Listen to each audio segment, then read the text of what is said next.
next na lulutuin natin ay steamed fish naman. So, ito maglagay muna tayo ng ginger. Hihigaan niya. Ay, may higaan. Talagyan natin ng ginger sa higaan niya. Pinakabed. Tapos, lagay natin yung steamed fish. Wala kaming plato na mahaba para sa steam. So, ganyan. Tapos, lagyan natin ng ginger sa loob. Ayan. Para mawala yung lasa. Lagay din natin ng ganyan.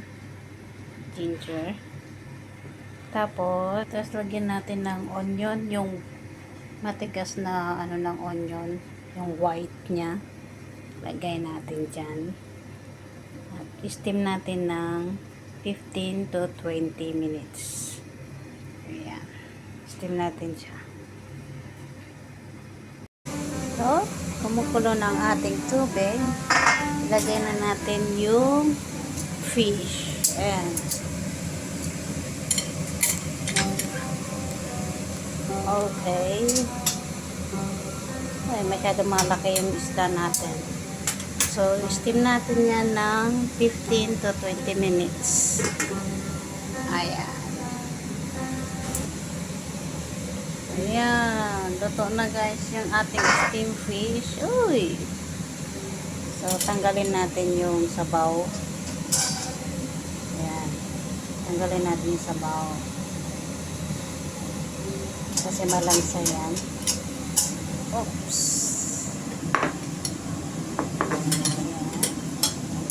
So, ilagay na natin yung hindi na natin tatanggalin yan. Lagay natin yung onion.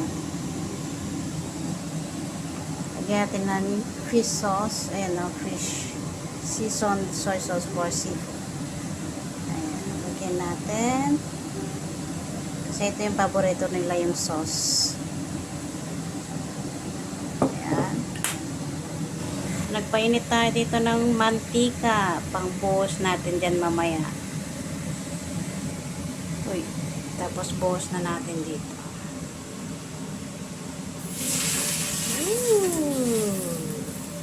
Ayan. So, okay na ang ating steam fish.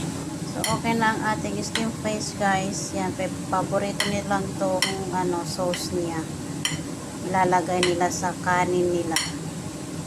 Yan. Ganyan na magluto ng steam fish. Wow. Thank you for watching.